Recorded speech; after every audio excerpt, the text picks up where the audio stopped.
ખરેખર તો વિજયભાઈ આપણી વચ્ચે નથી, એટલે એમ્સ લેવા માટેનું એને જે ભગીરથ કાર્ય કર્યું એને શ્રદ્ધાંજલિ રૂપે એ દરેક ગામની અંદર એની મૂર્તિ પ્રતિષ્ઠા કરીએ કે એનું સ્ટેચ્યુ મૂકીએ તો પણ કાંઈ ખોટું નથી.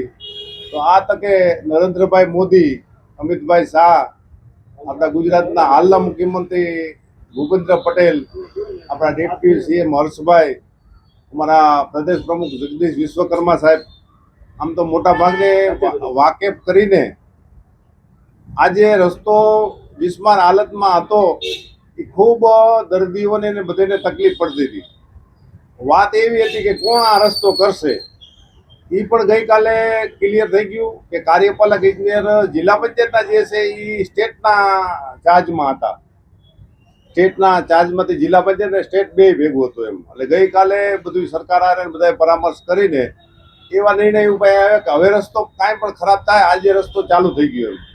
તો એ રસ્તાની મરામત જે બ્રિજનો કોન્ટ્રાક્ટર છે એ કરશે, અને ત્યાં હવે એક પણ ખાડો પડવા નહીં દે, અને ડામર રોડ અત્યારે નહીં કરે, મેટલિંગ રોડ કરશે. કારણ કે ડામર રોડ એને જે ડિઝાઇન છે રેલવેના ઓવરબ્રિજની, એ ડિઝાઇનની અંદર આવી જતું હોવાથી હજી પણ બીજો બાયપાસ કરશે રસ્તો, એવું અમને એને સ્પષ્ટ શબ્દોમાં કીધું છે. સાથે સાથે આંદોલન કરવા માટેની મારી જૂની ટેવ છે, અને તમે બધા એના સાક્ષી છો. આપણે કોઈ કામ ખેડૂતોને કે લોકોને તકલીફ પડતી હોય એમાં ક્યાંય પાછી પાણી કરતા નથી.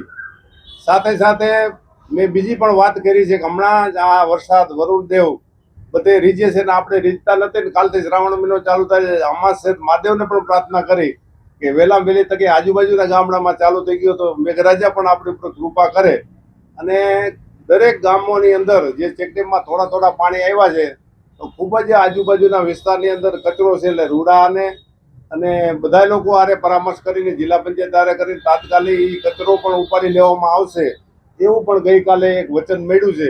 નહીં આપે તો એને તમારી હારે સાથે રાખીને તમને પણ અભિનંદન આપું છું કે લોકોના ઉપયોગી કામ હોય એમાં કાયમી હરમેશ તમે અમારી સાથે રહ્યા છો, એ બદલ આપનો પણ આભાર માનું છું. અને કોઈ પણ કામ રાજકોટ જિલ્લાને કે રાજકોટ શહેરને લગતું હોય છે, જે રૂરલને લગતું, એમાં ક્યારેય પણ લોકોને જરૂરિયાત હોય એમાં પાછી પાની નહીં કરી. અને રાજ્ય સરકારને પણ અભિનંદન આપું છું. કાલથી સ્પષ્ટ શબ્દોમાં કહી દીધું કે આ દરેક કાર્યો છે એ ઝડપભેર પૂરા થશે.